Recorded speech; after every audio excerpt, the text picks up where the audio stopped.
All right, we are live, and of course, I always like to give a few minutes for people to join on. For anyone who comes later, we will be broadcasting this on several live streams. We got this playing on Instagram. Unfortunately, not TikTok because TikTok has a lot of rules and restrictions. I don't know if anyone knows about the news going on about banning TikTok. I don't know. I think that's supposed to happen next week.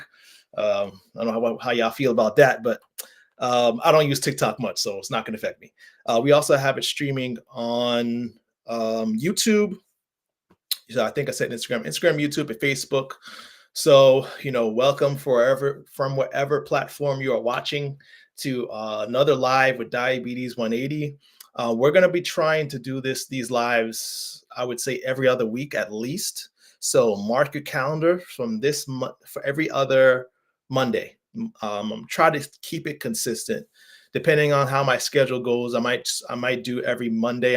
My goal is eventually to be doing these lives every week, where we talk about weight loss, we talk about diabetes, we talk about mental health, spiritual health. We talk about a lot of things because you can't isolate just one thing when you're talking about health and experiencing a 180 in diabetes. You're experiencing a 180 and a change in every area of your life. Anyway, as you guys are coming on, let me know in the chat where you are coming on from. I always like to know the spread of our viewers. We got viewers from all over the world, I'm sure, all over the United States. So let me know where you're viewing from. And also, if you don't mind, as you're coming in, anyone who's viewing, let me know if you're a type 1 or type 2 diabetic. That helps a lot because the myths we're busting are going to address mainly type 2, but also type 1 diabetes is very much related, and even type 1.5 diabetes, the more rare, rarely diagnosed diabetes. All right, we got Duncan from Oklahoma. Awesome.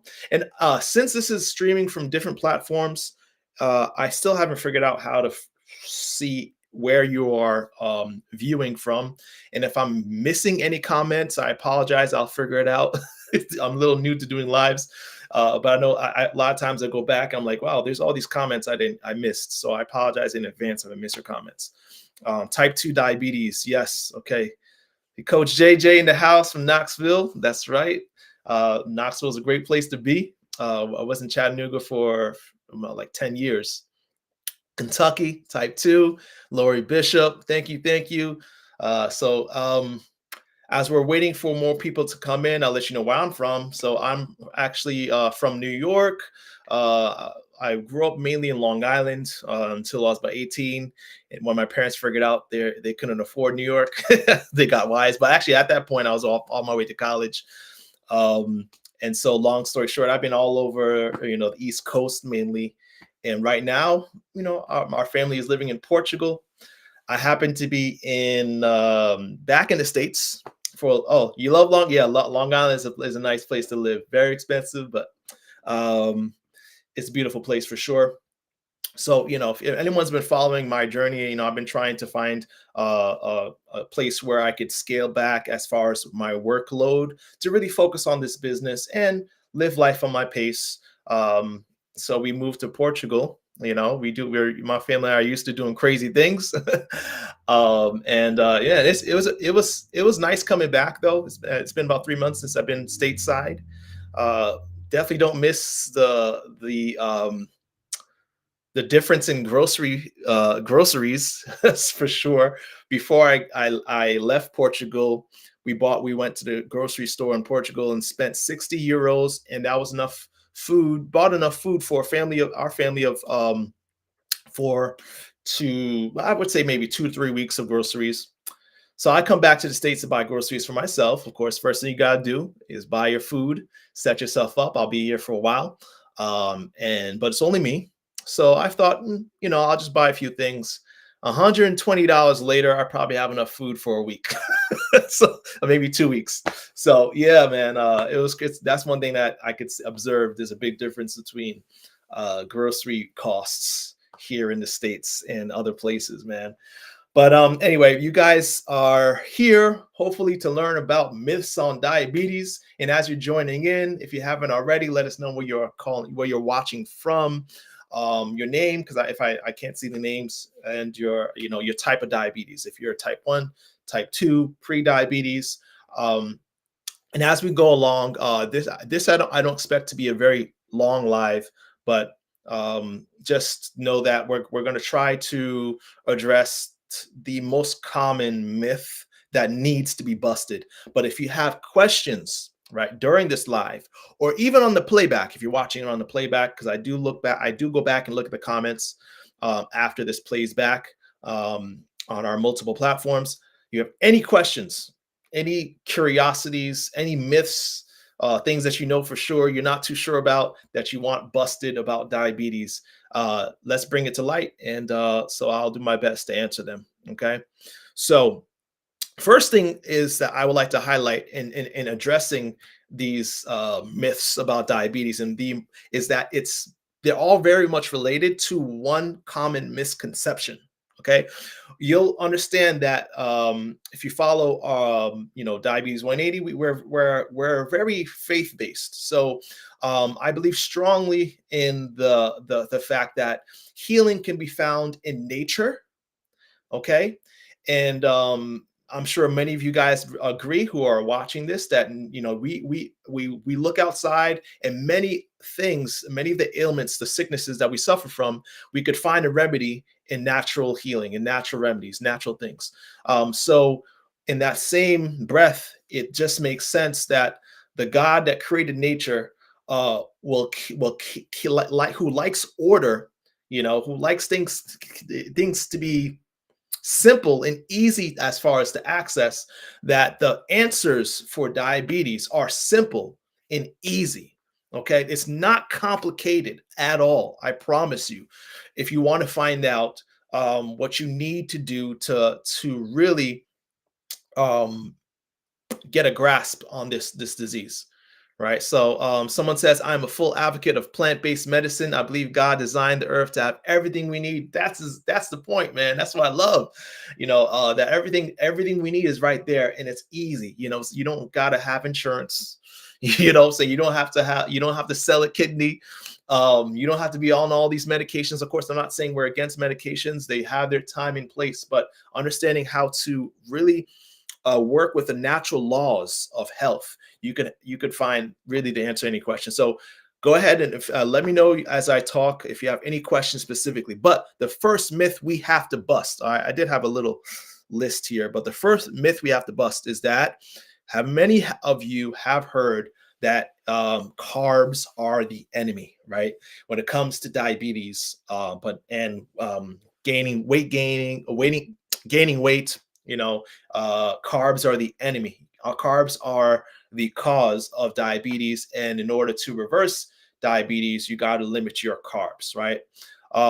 Fortunately, this is something that a lot of health communities, health organizations, even the Diabetes Association is starting to understand. When you go to these websites, they're starting to understand that that whole idea of needing to count your carbs and limit your carb intake is actually based on false science, right? Or misunderstood science. And we're going to break that down really quick.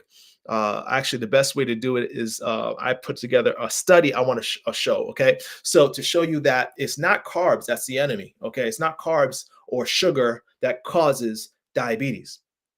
And once you understand this, the true cause of diabetes, that is, you'll know the secret to reversing it. Okay, so let me go ahead and go to my presentation mode. Let's see. Just got to exit the full screen.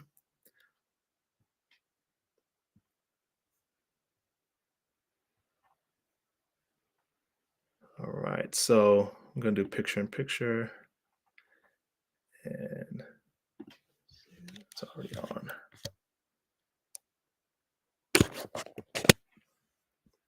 All right, just give me a moment, because so what I want to show here, actually, I'm not sure if picture's on. It's fine. Yep.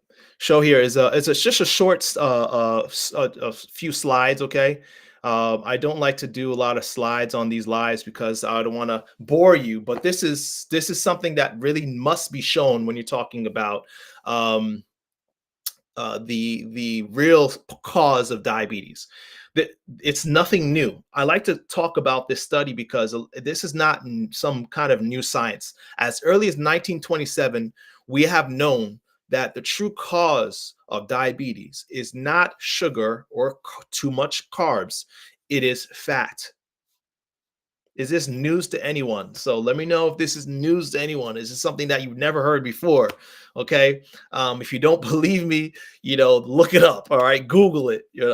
Just go to Dr. Google at this point, and you'll see that it's not carbs. It is fat. It is fat. This is the first myth that has to be busted. Okay. If you want more detailed experiments, I'll tell you how to find them in a minute. But 1927, Dr. Shirley Sweeney demonstrated how insulin function can be compromised by a high-fat diet with a simple experiment. What he did is he took a group of college graduates, I should say, not graduates, college students, medical students, and he split them into 4 different diets. These were people who are healthy, non-diabetic. Okay, so this is crazy because you would think that someone who went on a diet for 2 days is not going to really influence them enough to develop high blood sugars, right, if they're normal. But what he did was amazing. In just 2 days, he proved what really causes high blood sugars. Okay, he put them each individual on 1 of 4 diets. One was a high protein diet consisting of things like eggs, chicken, purely protein. Okay, so that meaning the main source of nutrition for those 2 days was protein. Another group was placed on a high fat diet, meaning so they were basically given oil, butter, mayonnaise, lard, just fat for 2 days. That's all they ate. And another group was given nothing but refined carbs. Okay, and I say this specifically, refined carbs, so that everything that a diabetic should not eat: sugar, pastries, bread, cupcakes. I don't know about you. I know which group I would want to be in, right? But of course, question for you I would have is, which diet do you think would be the most what's the word, diabetes inducing, I guess.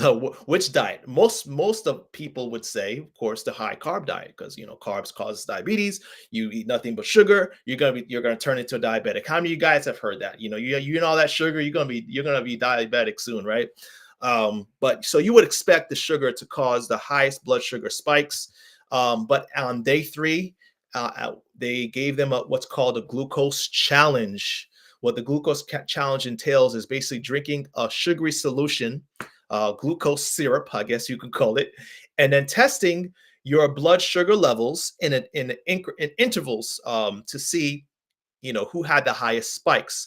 And guess what? The high fat group had the highest blood sugar levels of all the groups in this challenge, not the high carb group. The high carb group was actually normal. Okay. Again, these were non-diabetics, but they on a high carb diet for 2 days had normal blood sugar levels. The high fat group in just 2 days had elevated blood sugars to the level of being diagnosed with diabetes. Okay. The high protein group was followed. All right. So I don't know if you guys have any questions on that. That's a new study to you, but it really shows to me, how this is not a new concept.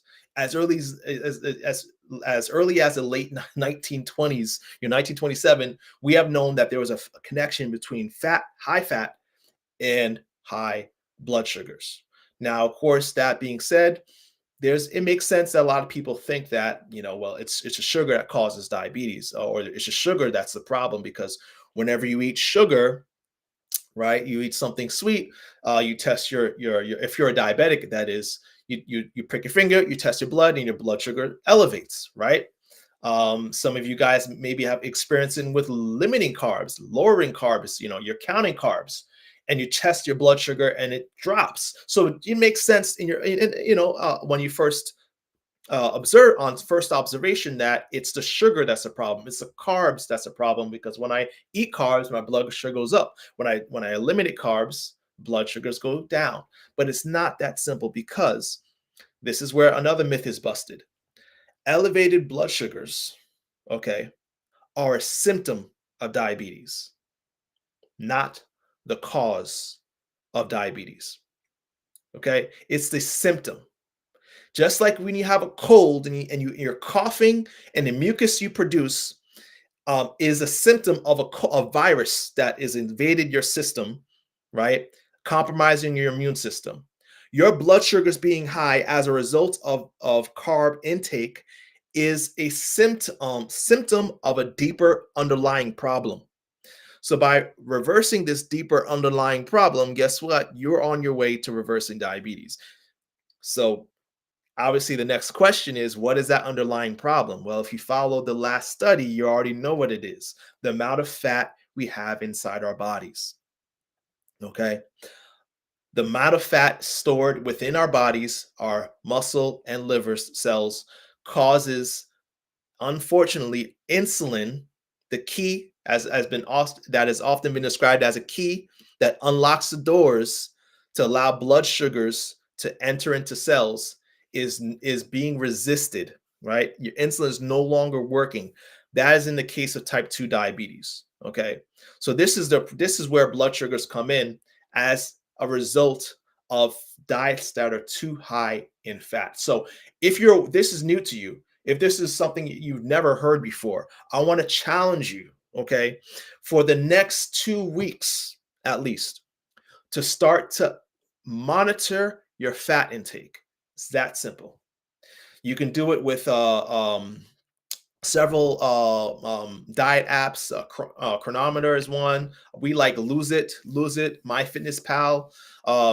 Any calorie counter or nutrition app can do it. And I don't want you to pay attention to carbs. I want you to pay attention to fat only. Okay, and I want you to limit your fat intake to 15% of your daily total calories, or 30 grams a day, no more than 30 grams a day. A truly low fat diet. Okay, odds are right now, if you were to just check your fat intake on a normal, even a healthy diet, okay, what's considered healthy on our American standards, let me say, your fat intake is on average probably 30% or higher. Okay, that is because it's very easy to find fat in even healthy foods, some plant foods. But of course, if your diet consists of, and this is where I'm going to probably step on some toes, all right, if it consists of animal products or animal byproducts, then you're already going to be in a disadvantage when it comes to that low fat connection, because the foods, if you're going to talk about fat, the specific fat that becomes a problem in causing diabetes is saturated fat, and the foods that are rich sources of saturated fat are animal products: chicken, eggs, beef, meat. So oils, okay, also, so I challenge you. Okay, that's the challenge. So for the next 2 weeks, I want you to start logging your fat percentage and decreasing it, bringing it down to no more than 15% of daily total calories. All right. So now the next myth that we got to address then, well, what about all those people who are eating high fat, high protein diets? Okay. Oh man, I wanted to keep this short, but I gotta address this one, and we're probably gonna have to do a part two because there's so many other myths that need to be busted. All right, let me see. I haven't even been looking at the comments. Thank you, Sean. I'm glad you're enjoying it. And that your diabetes is well controlled. Awesome. And carbs are not the enemy at all. Did y'all know that D-mannose is a sugar that's actually super beneficial in preventing urinary tract infections? Actually, you didn't know that. It comes from fruits and veggies like cranberries, cabbage, and tomatoes. Yeah, these whole foods are medicine. That's what we started with. That's what's so simple about the natural way of healing. Okay. So yeah, someone asks a great question. Vegetable oil, is that fat? Yes, oil is pure fat. Okay, this is something that, of course, you may not think about, but if you think about what started off as a vegetable, or even an olive gets refined and pressed down, right? So refined that the only thing that's left of that original vegetable oil is fat.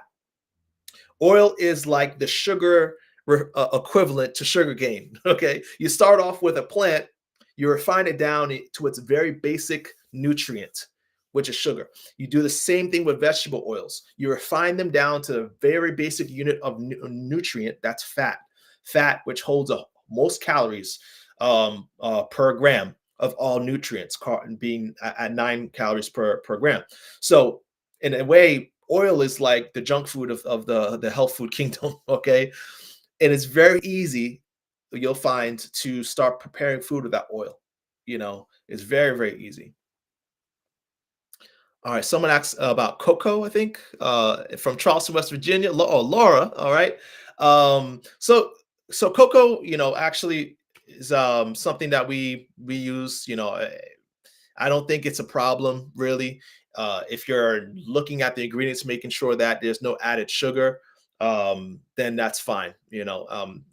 Where the biggest problem with when you're looking at someone who wants to reverse the diet, the root cause of diabetes is going to be fat. Okay.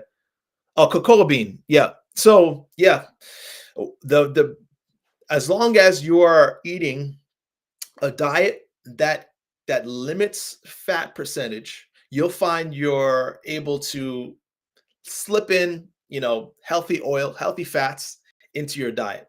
Healthy fats are found, and this is another thing, fats are found in every food, right? Whether it be beans, um, uh, veggies, even fruits have some fat in it. So you'd be surprised. You put something, anything in a nutrition app, even if you're trying to eat low fat, you're going to find it's very easy to get your fat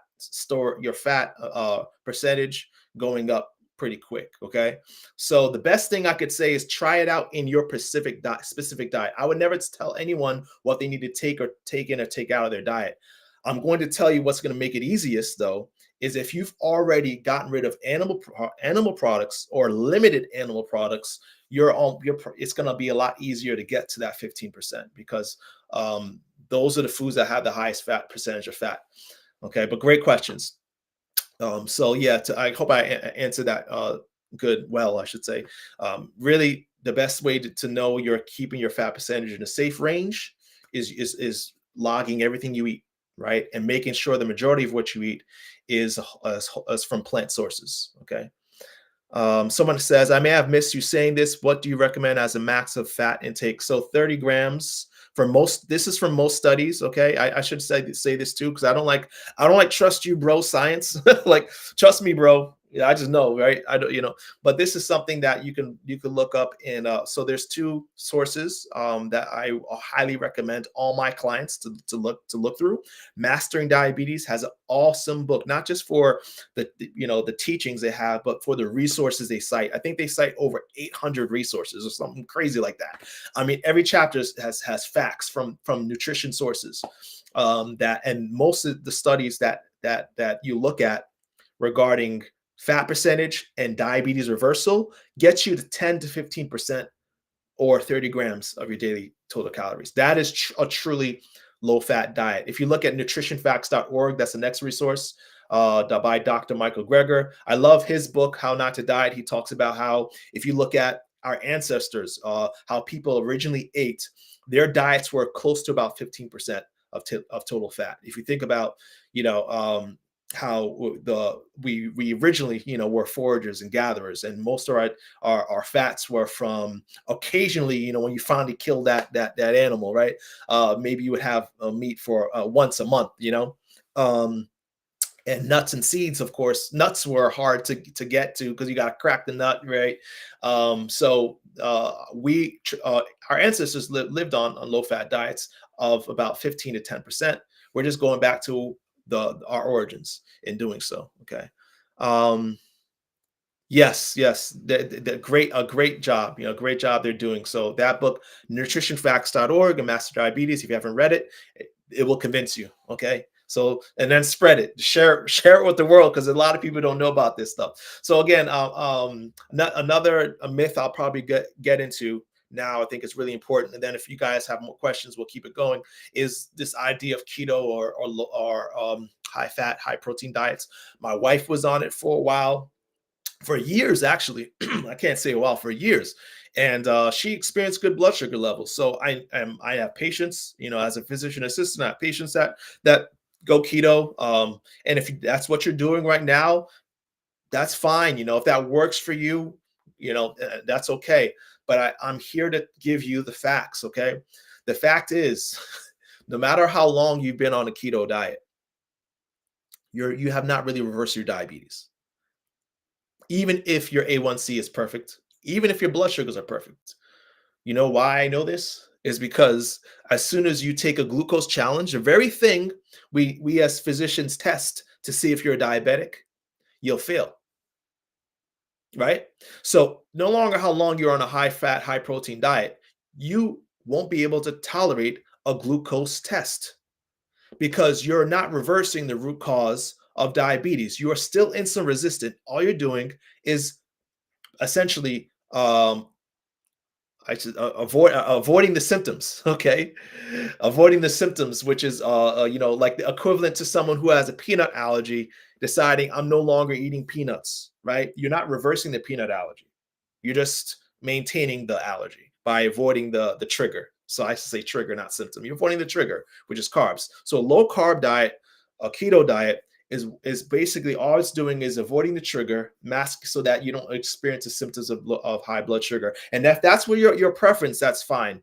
But here we talk about the science of reversal. If you really want to reverse diabetes or come off medications, then it's best to reverse the root cause of, again, type 2 diabetes. Someone asks about kidney stones. Yes, keto can increase your risk of kidney stones and a lot of other diseases, conditions I'm not going to get into right now. But yes, keto has been, because it's typically higher in animal proteins, it is very much linked to kidney stones and other conditions. Okay.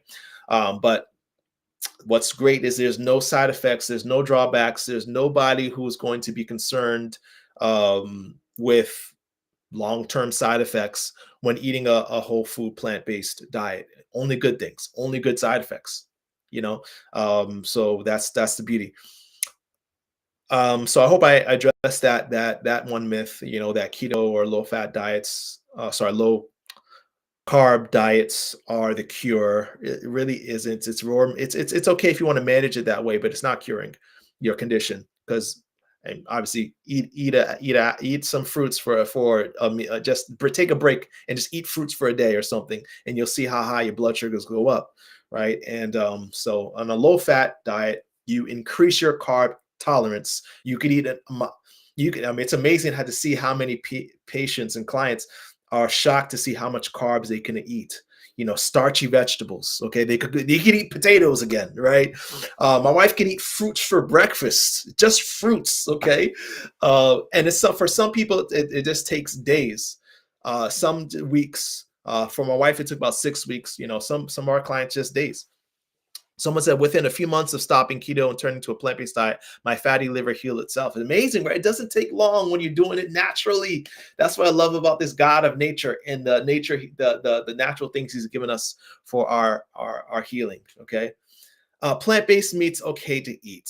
So I hope I'm saying your name right, Aroja. That's a great question. Are plant-based meats okay? The problem, let me say the good thing about plant-based meats. Plant-based meats, off the bat, of course, are a good transition, especially because when you're eating a diet that's high in meat and dairy and cheese, it's very hard for some people to just go cold turkey and stop. So when you're transitioning and you want to eat plant-based meats, to transition to a whole food plant-based diet, I think it's a good start. But if you want the best health, plant-based meats are not a good option because these products too often are high in fat. Okay, again, use these nutrition logs and test it out, and you'll see how much fat is in a lot of these meats. It's very hard to keep at 15% with plant-based meats. On top of the fact that a lot of them have added sodium. Some of them actually have added sugars. So it's highly processed, not the best for your health, but it's good idea if you want to transition in from the real stuff, I guess, as we call it. All right, but long term, yeah, it's best to limit those foods. Okay, but be treat yourself with grace. Okay, everyone has their own time frame. Some need to take a week at a time. Some people can go cold turkey. Some people, can take one meal at a time. Start with your breakfast and go to your lunch. Right, mass learning to make these changes in your own time in your own pace is very important. So last question I think I will address, last myth I should say, is, well, I should actually address that last one too. Well, maybe two. We'll do two. One is that, can diabetes be reversed? So I think this is a good question, because all you guys who have diabetes, you probably have thought that, to yourself. I think for me, I will never be off medication. I think for me, I'll never have a normal A1C. Okay. For the vast majority, though, of people, yes, you can reverse diabetes. At this point, it's very well known. There are so many different groups, organizations out there that are doing it. Whether it be an intensive program where they give you the meals, or coaching programs like myself where we guide you through the process. Absolutely, yes, for the vast majority. Now, what does that mean, vast majority? That means there might be some people who are outliers, or atypical, only because there's a lot of factors in reversing a condition like diabetes. Number one, diabetes didn't happen overnight. Okay. By the time you were diagnosed with diabetes, it's likely that you had it. Basically, diabetes was under the surface growing for an average of 8 to 10 years before it manifested itself with your sugars being high. It's just that your pancreas was keeping up. Right. It's not like type 1 diabetes. And I'm sorry we didn't address, I don't think anyone here said they were type 1 diabetes, so we didn't address it. But if anyone has questions about type 1 diabetes, just a short parenthetical statement: a low-fat, whole food, plant-based diet helps with type 1 diabetes as well. You still will need insulin, but you'll find that you'll need less insulin on this diet because you're reversing insulin resistance, making insulin work better for you. Okay. Hi, Bethy. All right. So, where was I on reversal? So, yeah. So there might be some people who have had diabetes for years. It's going to take longer for you. Um, and there's some people who have had diabetes for years, and their pancreatic function, and there's ways of testing this, actually indicate that they're no longer type 2 diabetic, but what's called type 1.5. So those are going to be insulin dependent, because their pancreas is no longer producing insulin. Okay. And this usually a diagnosed as an adult. But not knowing where you are on the spectrum, it doesn't hurt to try. It does not hurt to try, because I guarantee you that most likely you are going to be the one that no longer needs to live with this condition if you give it an honest effort. That is the key, though. What do you have to lose? Give it an honest effort. I challenge you. Try to bring that fat percentage down. Increase your consumption of complex carbs, right? Complete carbs, and really give it an honest try, right? There are some who that, and within weeks or even days, their blood sugars are normalized, medications are dropped. They're hurrah. There's others that might take a little longer. Still others that maybe they've been on low fat, whole food, plant based diet for years, and the A1C still remains elevated, or the blood sugars are elevated, and they're wondering, well, why isn't it working for me? Well, I want to encourage you, if you're one of those people, that even if your A1C still indicated diabetes, let's say you're still at 7.1 or something, or and you've been low fat, whole food, plant based, which is rare, that's not common. Okay.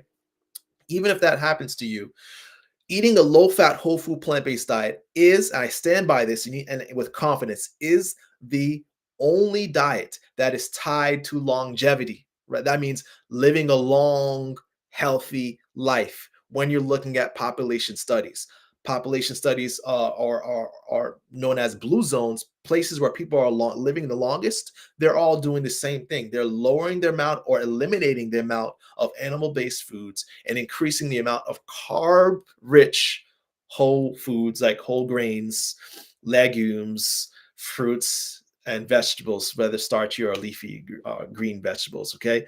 Um, So yeah, no matter what the numbers say, you're eating for health, which I think could probably end on the last myth that you have to, and eating a low fat, whole food, plant based diet is boring, and you have to sacrifice your taste buds.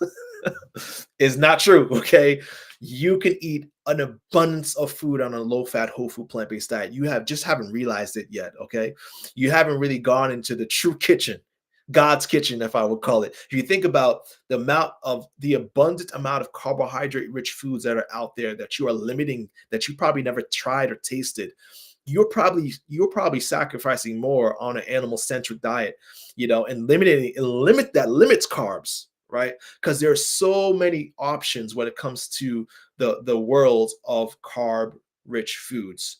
And I've amassed a list of 290 recipes. I know there's other groups that probably have even more than that. There's many diet books, recipe books that are out there. All I can say is try it out, give it an honest effort, and you'll be surprised that how your taste buds are thanking you. Is there an adjustment period? Absolutely, because your taste buds are used to, I guess, hyper palatable foods that have too much sugar, too much salt, and too much fat.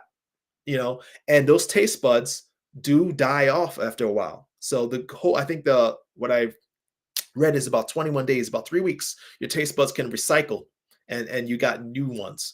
So give it a few weeks of a transitioning. And studies actually show that if you force yourself to wean off of high sugar or high salt or high fat, eventually your taste for those things, your desire for those things resets, and it's like your taste buds go back to normal, and now you can enjoy the natural flavors of natural food. So it takes time. It takes time, but stick with it, and you'll find out that you don't have to sacrifice taste for health. Man, I eat the best meals I've eaten my whole life since making this change, and many people can agree, right? So I think I covered the most important myths that need to be busted. Let me know in the comment section if there's any other myths that you have heard that I guess I should adjust how I ask that, because if you know it's a myth, then you don't need it to be busted. But anyway, any facts about diabetes that you want to confirm if it's true or not, especially those facts that probably make it confusing when you hear the facts you've heard today on about low fat, carb centered diets for diabetes. Okay, so that's about all we have for thank you guys for joining. Again, we'll try to have these lives every other week, every other Monday. So next Monday we won't have a live. The Monday after, join our Facebook group if you want to know about these lives. Is Diabetes 180, just like it says right here, Diabetes 180 on Facebook.